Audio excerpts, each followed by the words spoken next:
마태복음 1장 18절부터 25절까지 말씀입니다. 예수 그리스도의 나심은 이러하니라. 그의 어머니 마리아가 요셉과 약혼하고 동거하기 전에 성령으로 잉태된 것이 나타났더니 그의 남편 요셉은 의로운 사람이라 그를 드러내지 아니하고 가만히 끊고자 하여 이 일을 생각할 때에 주의 사자가 현몽하여 이르되 다윗의 자손 요셉아, 네 아내 마리아 데려오기를 무서워하지 말라. 그에게 잉태된 자는 성령으로 된 것이라.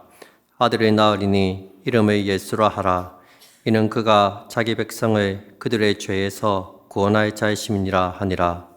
이 모든 일에 된 것은 주께서 선지자로 하신 말씀을 이루려 하심이니 이르시되 보라, 처녀가 잉태하여 아들을 낳을 것이요 그의 이름은 임마누엘이라 하리라 하셨으니 이를 번역한즉 하나님이 우리와 함께 계시다 함이라. 요셉이 잠에서 깨어 일어나 주의 사자의 분부대로 행하여 그의 아내를 데려왔으나 아들을 낳기까지 동침하지 아니하더니 낳음의 이름을 예수라 하니라. 아멘. 오늘은 교회력으로 대림절 첫째 주일입니다. 대림절은 예수님이 이 땅에 오신 성탄절 4주 전부터 지킵니다.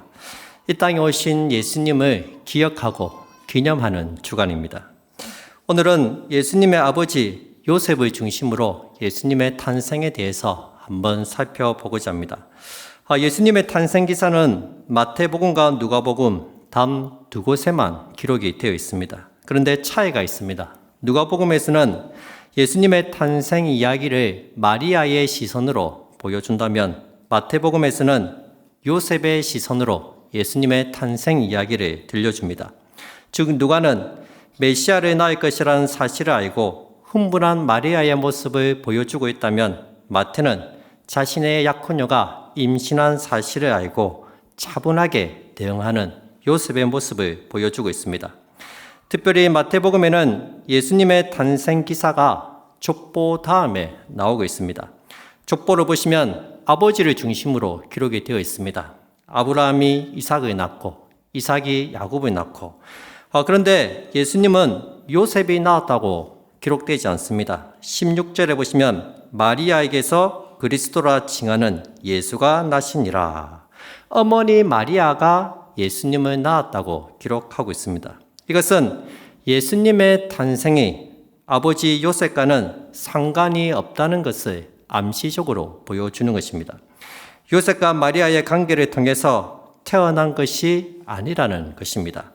이 16절의 보충 설명이 오늘 읽은 본문 말씀입니다. 18절은 마치 예수님 스스로 태어나신 것처럼 기록이 되어 있습니다. 마리아에게서 나온 예수님의 탄생은 이러하니라 그렇게 말하지 않고 예수 그리스도의 나심은 이러하니라로 시작하고 있습니다. 우리 18절 말씀 한번 다 같이 읽도록 하겠습니다. 시작. 예수 그리스도의 나심은 이러하니라. 그의 어머니 마리아가 요셉과 약혼하고 동거하기 전에 성령으로 잉태된 것이 나타났더니. 아멘. 이 요셉과 마리아는 약혼한 사이였습니다. 고대의 약혼은 오늘날보다 구속력이 강했습니다.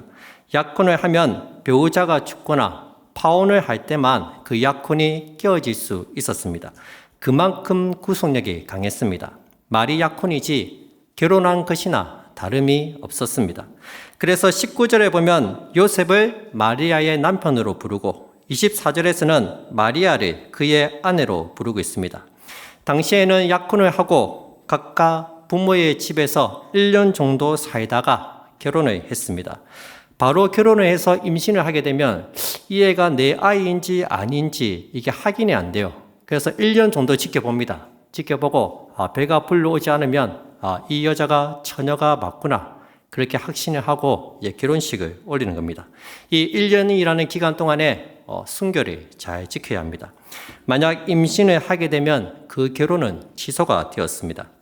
마리아와 요셉은 약혼한 사이였기 때문에 아직 잠자리는 갖지 않았습니다. 그런데 마리아의 배가 점점 불러오고 있습니다. 임신 증상이 나타나기 시작했습니다. 아마 이때가 마리아가 임신한 지 최소 3개월은 지났을 때입니다. 누가복음에 보시면 마리아가 사촌 엘리사벳과 함께 3개월 정도 같이 있다가 돌아오지 않습니까? 이 마리아의 배가 불러오니까 요셉이 눈치를 챘습니다. 다른 사람은 몰라도 요셉은 알고 있어요. 저 아가 내 아가 아니라는 걸 요셉은 알고 있습니다. 이런 마리아는 왜 자신이 임신한 사실을 요셉에게 말하지 않았을까요? 지금 배가 불러오고 있습니다. 더 이상 숨길 수가 없어요. 성령으로 잉태되었다고 말을 해야 되지 않겠습니까? 그런데 마리아는 요셉에게 아무 말도 하지 않습니다. 만약 요셉에게 성령으로 잉태되었다고 말을 한다면 요셉이 과연 그 말을 믿었을까요? 사실 마리아도 처음에는 천사의 말을 믿지 못했습니다. 나는 남자를 알지 못하니 어찌 내게 이런 일이 있을 수 있습니까? 라고 반박하지 않습니까? 마리아도 천사의 말을 못 믿었는데 마리아가 요셉한테 말한다고 해서 요셉이 과연 그 이야기를 믿었을까요? 괜히 문제가 더 복잡해질 수 있습니다. 여러분, 마리아는 모든 것을 하나님께 맡기기로 작정합니다. 하나님께서 임신을 시키셨으니까 하나님께서 책임져 달라는 것입니다. 그래서 배가 불러올 때까지 아무 말도 하지 않습니다. 모든 것을 온전히 하나님께 다 내어 맡겼습니다. 결국 어떻게 되었습니까? 하나님께서 요셉의 꿈에 현몽하셔서 모든 문제를 해결해 주셨습니다. 이런 마리아는 진심으로 하나님을 신뢰했습니다. 그녀는 주의 여종이오니 말씀대로 내게 이루어지이다 입술로만 고백하지 않았습니다. 실제로 그녀는 하나님을 철저하게 신뢰했고 믿었습니다. 여러분, 하나님을 온전히 신뢰하는 것 결코 쉬운 일이 아닙니다. 해결되는데 시간이 오래 걸립니다. 내 뜻대로 되지 않는 것 같고 불안합니다. 그러나 진심으로 신뢰할 때 하나님께서 일하시는 것을 경험하게 될 것입니다. 19절 말씀입니다. 그의 남편 요셉은 의로운 사람이라 그를 드러내지 아니하고 가만히 끊고자 하여. 성경은 요셉을 의로운 사람이라고 소개합니다. 의롭다는 것은 율법을 세심하게 잘 지킨다는 의미입니다. 요셉은 하나님의 율법을 준수하고 지켰던 사람이었습니다. 그런데 그가 하는 행동은 전혀 의롭지가 않았습니다. 그를 드러내지 아니하고 가만히 끊고자 하여. 그를 드러내지 않았다는 것은 그녀를 법정에 세워서 죄를 들추어내지 않았다는 것입니다. 가만히 끊고자 하여. 요셉은 이혼 증서를 써주고 그녀와 이혼하려고 했습니다. 마리아를 임신하게 한 남자가 있을 거 아니에요. 그 남자에게 가서 이제 결혼해서 살 수 있도록 살 길을 열어준 것입니다. 여러분, 신명기 22장에 의하면 가늠한 여인은 공개적으로 법정에 세워서 그 혐의를 묻고 돌로 쳐 죽여야 합니다. 그런데 요셉은 그렇게 하지 않았습니다. 이것은 명백하게 율법을 어긴 행동입니다. 그런데도 성경은 요셉에 대해서 요셉은 의로운 사람이라고 말하고 있다는 것입니다. 어떻게 율법을 어긴 요셉을 의롭다고 얘기하는 걸까요? 여러분, 여기서 의는 율법을 문자적으로 지키는 바리새인들의 의를 말하지 않습니다. 율법을 이웃 사랑의 의미로 해석해서 지키는 의를 가리키는 것입니다. 당시 바리새인들은 율법을 문자적으로만 지켜서 예수님께 책망을 받았습니다. 마태복음 23장 23절에 보시면 하 있을진저 외식하는 서기관들과 바리새인들이여 너희가 박하와 회양과 근체의 11조를 들이되 율법에 더 중한 바 의와 인가시는 버렸도다. 그러나 이것도 행하고 저것도 버리지 말아야 할지니라. 여러분, 요셉은 성경을 어떻게 읽고 어떻게 해석하고 어떻게 적용해야 하는지 잘 알고 있었습니다. 요셉은 바리새인들처럼 하나님 말씀을 율법적으로 읽지 않았습니다. 그는 율법 이면에 있는 하나님 사랑과 이웃 사랑의 원리를 너무나도 잘 알고 있었습니다. 율법을 이웃 사랑의 원리로 해석했습니다. 저는 요셉의 모습을 보면서 가늠하다 현장에서 붙잡힌 여인이 생각이 났습니다. 사람들이 율법대로 이 여인을 돌로 쳐 죽이려고 할 때 예수님께서는 여인을 불쌍히 여기시고 그녀를 살려주셨습니다. 나도 너를 정죄하지 아니하노니 다시는 죄를 범치 말라. 주님 역시 율법에 근거해서 이 여인을 긍휼히 여겨주신 것입니다. 여러분, 그 동일한 마음이 이 요셉에게도 있었다는 거예요. 그는 율법에 따라서 이혼 증서를 써주고 이혼하려고 했지만 그 이면에는 그녀와 그녀의 아기를 살리고자 하는 그 마음이 있었습니다. 여러분, 요셉은 신약 성경에 등장하는 많은 인물들 중에서 우리가 어떤 눈으로 성경을 읽고 적용해야 하는지 가르쳐주는 첫 번째 사람입니다. 우리는 신약 성경의 첫 번째 책인 마태복음 시작 부분에서부터 성경을 어떻게 읽어야 하고 어떻게 적용을 해야 하는지 배우게 됩니다. 그는 자기의 분노와 복수심을 합리화시키기 위해서 하나님 말씀을 이용하지 않았습니다. 말씀으로 이웃의 허물을 파헤치고 정죄하지 않았습니다. 말씀으로 하나님의 성품과 하나님의 사랑을 드러내었습니다. 덮어주었고 용서해 주었습니다. 여러분, 우리가 성경을 읽고 말씀을 들으면서 배워야 할 것은 단순한 성경 지식이 아닙니다. 하나님의 성품과 하나님의 마음을 배워야 합니다.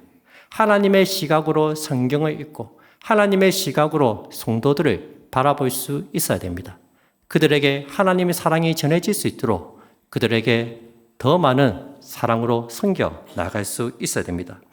연말 연시가 되면 힘들고 어려운 이웃들이 많이 있습니다. 저와 여러분들이 강도 만난 자의 이웃들이 다 되었으면 좋겠습니다. 배운 말씀을 이웃을 사랑하는 데 적용하시기 바랍니다.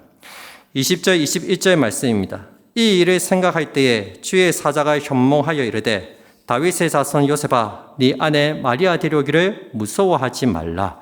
그에게 잉태된 자는 성령으로 된 것이라. 아들을 낳으리니 이름을 예수로 하라. 이는 그가 자기 백성을 그들의 죄에서 구원할 자이심이라 하니라. 아멘. 이 일을 생각할 때에 요셉의 깊은 고뇌를 말합니다. 요셉은 마리아를 추궁하지 않았습니다. 당신이 어떻게 나한테 이럴 수 있냐? 그렇게 마리아를 추궁하지 않았습니다. 혼자서 밤을 지새우면서 이 문제를 놓고 씨름했습니다. 마음속 깊은 곳으로부터 생각에 생각을 거듭했습니다. 그가 내린 결론은 두 가지였습니다. 드러내지 않는 것이었고 가만히 끊는 것입니다. 그런데 하나님이 생각지도 못한 말씀을 하십니다. 네 아내 마리아 데려오기를 무서워하지 말라. 그에게 잉태된 자는 성령으로 된 것이라. 이 말씀을 듣고 요셉의 모든 근심과 걱정이 사라졌습니다. 아, 그냥 데리고 와서 결혼하면 되는구나. 아, 마리아의 뱃속에 있는 이 아이는 성령으로 잉태된 아이였구나. 모든 오해가 눈 녹듯이 다 사라졌습니다. 잘 때는 근심과 염려였는데 잠에서 깨고 나니 기쁨과 감사가 넘쳤습니다. 여러분 어떻습니까? 그런 생각이 들지 않습니까? 진작 말씀해 주시지. 아니, 하나님도 참 너무하시네. 진작에 네 아내 마리아가 성령으로 잉태되었다고 말씀해 주셨으면 이런 걱정 안 해도 되잖아요. 밤을 새면서 고뇌할 필요가 없잖아요. 그런데 왜 하나님은 말씀해 주시지 않는 걸까요? 마리아에게는 말씀해 주셨잖아요. 네가 잉태될 것이라고. 그런데 왜 그의 남편 요셉에게는 이 마리아가 성령을 잉태될 거란 사실을 왜 진작에 말씀해 주시지 않았을까요? 하나님이 너무하신 거 아닙니까? 진작 말씀해 주셨으면 밤을 새며 갈등하고 고뇌하는 일은 없었을 거예요. 그런데 마리아에게는 네가 임신할 것이라고 미리 말씀해 주시지만 그녀의 동의를 구하지는 않습니다. 마리아야, 네가 임신을 좀 해줘야 되겠는데 좀 어떻게 안 되겠니? 그렇게 마리아의 허락을 구하지 않습니다. 그냥 일방적으로 네가 임신을 할 것이다. 네가 아들을 낳을 것이다. 그렇게만 말씀하십니다. 여러분들 그렇듯이 하나님은 모든 행사를 하나님이 원하시는 대로 하나님의 주권대로 행하십니다. 하나님께서 일하실 때 그 누구의 동의도 구하지 않으십니다. 멍멍이를 키우는 가정이 있죠. 댕댕이죠, 댕댕이. 이 댕댕이를 데리고 애견용품 샵에 가면 주인이 댕댕이한테 야, 너 이 옷 입을래? 저 뼈다귀 먹을래? 묻지 않습니다. 그냥 주인이 보고 지가 입히고 싶은 거 입히고 지가 먹이고 싶은 거 먹입니다. 주인의 취향대로 합니다. 여러분, 모든 주권이 하나님께 있습니다. 하나님은 하나님이 원하시는 대로, 하나님이 뜻하신 대로 행하십니다. 중요한 것은 하나님께서 저와 여러분들에게 행하시는 일들 중에서 나쁜 일은 단 하나도 없다는 것입니다. 하나님께서는 그 누구의 동의를 구하지 않으시고 창세전에 저와 여러분들을 자녀로 삼으시기로 작정하셨습니다. 하나님은 우리의 허락을 받지 않으시고 당신의 아들을 사람으로 이 땅에 보내어 주셨습니다. 하나님은 우리의 허락을 받지 않으시고 당신의 아들을 십자가에서 죽이시고 저와 여러분들을 구원해 주셨습니다. 기분이 나쁘십니까? 아니죠. 오히려 은혜요, 감사요, 영광입니다. 여러분, 구원받은 이후에도 하나님은 우리에게 일어난 모든 일들에 대해서 우리의 허락을 구하지 않습니다. 하나님, 왜 저에게 이런 어려움을 주십니까? 왜 저만 이렇게 힘이 듭니까? 서운한 마음이 들 때가 있습니다. 그러나 결국 모든 것들이 합력하여 선을 이루게 될 것입니다. 내가 원하는 선이 아니라 하나님께서 원하시는 선이 이루어지게 될 것입니다. 여러분, 우리도 마찬가지입니다. 요셉처럼 하나님이 미리 말씀해 주시지 않아서 근심하고 염려하는 시간이 잠깐 있을 것입니다. 그러나 하나님의 때에 하나님의 섭리를 깨닫게 되면 우리의 모든 염려와 근심은 참된 기쁨과 감사로 변하게 될 것입니다. 지금까지 지내온 것이 다 주의 크신 은혜라고 고백하게 만드시는 것입니다. 제가 에스라에서 공부하면서 강원도 영월에 다녀온 적이 있습니다. 놀러 간 건 아니고요. 그 함께 공부하는 목사님 세 분과 같이 최기수 목사님을 만나고 왔습니다. 이분이 강원도 영월 덕천리에 있는 덕천교회에서 시무를 하십니다. 부름받아 나선 이 몸 어디든지 가오리다, 그런 책도 쓰시고 또 CGN TV 다큐 시골 목사 저는 이기라는 다큐도 찍으시고 또 어메이징 그레이스도 나온 아주 유명한 분입니다.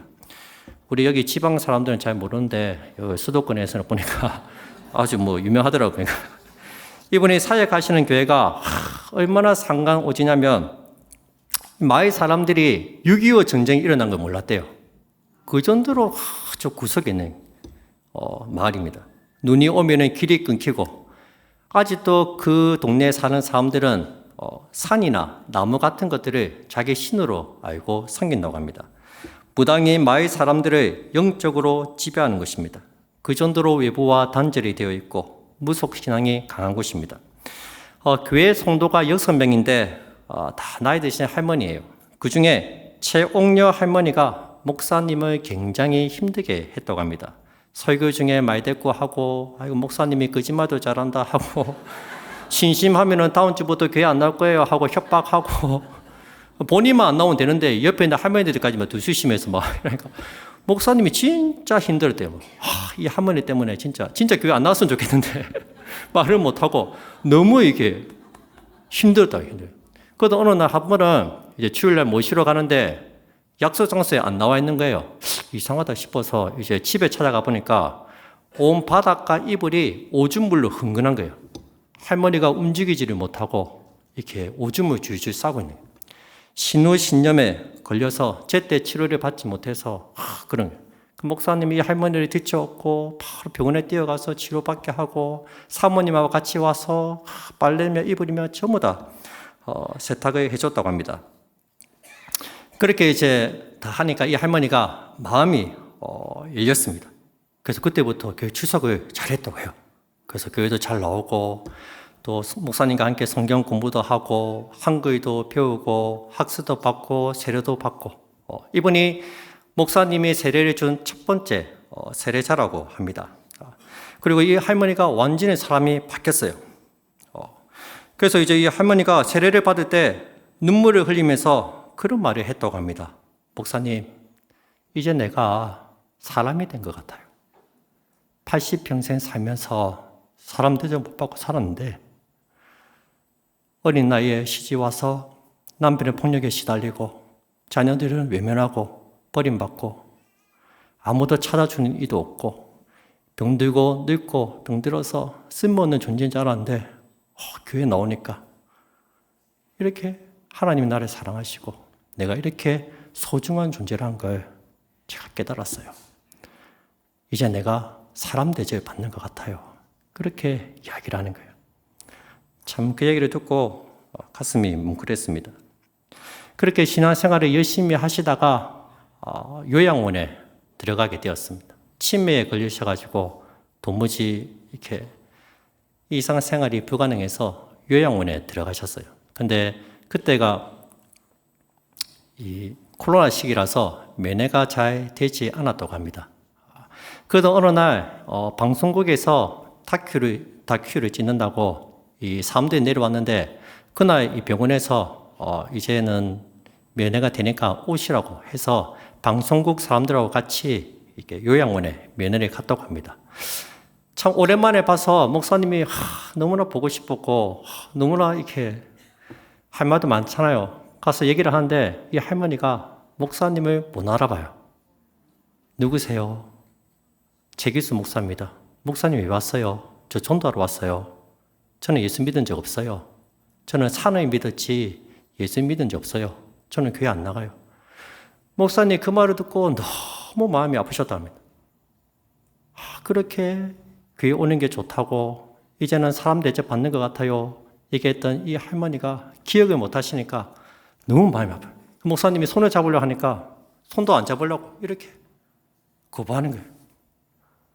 그 목사님이 하늘씩 울고 있으니까 할머니가 아이고 왜 울어요 목사님 울지 마세요 하면서 목사님 손을 다 잡아주시는데 그 말씀 하시는 거예요. 손이 왜 이렇게 차요? 장갑 끼고 다녔어요. 이 말씀을 이 할머니가 항상 예배가 마치고 인사를 하면은 목사님한테 했던 말씀이 늘 목사님 손이 왜 이렇게 차세요? 장갑 끼고 다니세요. 이 말을 했다는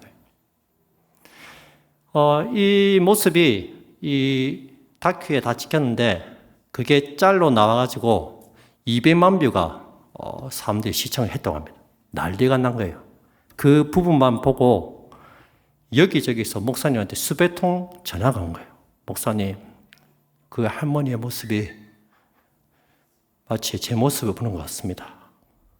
코로나 핑계로 그동안 교회를 떠나서 신앙생활 열심히 못했는데 그 할머니가 하나님 모른다, 예수님 모른다 하는 말 보면서 마치 예수님 모른다 얘기했던 제 모습을 보는 것 같아요. 제가 다시 교회 나가기로 했어요. 어떤 분들은 30년 동안 교회 상처 때문에 교회 떠나신 분들이 그 동영상을 보고 많은 분들이 돌아왔다는 그런 간증을 제가 들었습니다. 여러분 그렇습니다. 하나님은 모든 것을 합력하여 선을 이루어 가시는 분이십니다. 목사님은 너무나 마음이 아팠지만 하나님께서는 할머니의 모습을 통해서 많은 사람들을 다시 불러주신 것입니다. 하나님은 우리의 모든 아픔과 문제, 때로는 감당할 수 없는 어려움을 통해서 하나님의 일을 이루어 가십니다. 그러니 결코 낙심하거나 절망하지 마시기 바랍니다. 하나님께서 이루어 가실 일들을 기대하시기 바랍니다. 말씀 맺겠습니다. 요셉은 하나님의 말씀에 온전히 순종합니다. 24절, 25절 말씀입니다. 요셉이 잠에서 깨어 일어나 주의 사자의 분부대로 행하여 그의 아내를 데려왔으나 아들을 낳기까지 동침하지 아니하더니 낳음의 이름을 예수라 하니라. 요셉은 잠에서 깨어 일어나자마자 그 즉시로 주의 사자의 분부대로 마리아를 데려왔습니다. 약혼하고 1년 동안 대기 기간이 지나지도 않았는데 마리아를 데리고 와서 아내로 삼았습니다. 그리고 성령으로 잉태된 아기를 지키기 위해서 아들을 낳기까지 동침하지 않았습니다. 그리고 하나님이 일러주신 대로 그 아기의 이름을 예수라고 지어주었습니다. 요셉은 하나님께서 하신 말씀에 온전히 순종을 했습니다. 마리아가 주의 계집종이오니 말씀대로 내게 이루어지이다 순종했던 것처럼 남편 요셉도 하나님 말씀에 온전히 순종한 것입니다. 요셉의 순종으로 예수님은 다윗의 자손으로 이 땅에 오실 수 있게 되었습니다. 20절에 보시면 천사가 요셉을 향해서 다윗의 자손 요셉아 라고 부르지 않습니까? 요셉이 예수님을 자기 아들로 받아들였기 때문에 우리 예수님께서 다윗의 자손으로 약속된 성경을 성취하신 것입니다. 여러분, 하나님 나라는 순종을 통해서 이루어집니다. 아담의 불순종으로 시작된 에덴 동산에서 시작된 이 하나님 나라는 실패했습니다. 그러나 마리아와 요셉의 순종으로 예수님께서 이 땅에 오실 수 있게 되었습니다. 우리 주님께서 십자가에서 죽기까지 순종하심으로 하나님 나라를 이루셨습니다. 그리고 땅끝까지 증인되라는 예수님의 말씀에 순종한 제자들을 통해서 하나님 나라는 지금도 계속해서 확장되어 나갑니다. 이처럼 하나님 나라는 순종으로 시작되고 순종으로 완성되고 순종으로 확장되어 나갑니다. 하나님의 나라는 순종의 나라입니다. 때로는 이해할 수 없고 왜 그렇게 하는지 참 납득이 안 되는 때가 있습니다. 여러분, 그럼에도 불구하고 순종하시기 바랍니다. 결국에는 그런 일들을 통해서 하나님께서는 하나님의 뜻을 이루어 가십니다.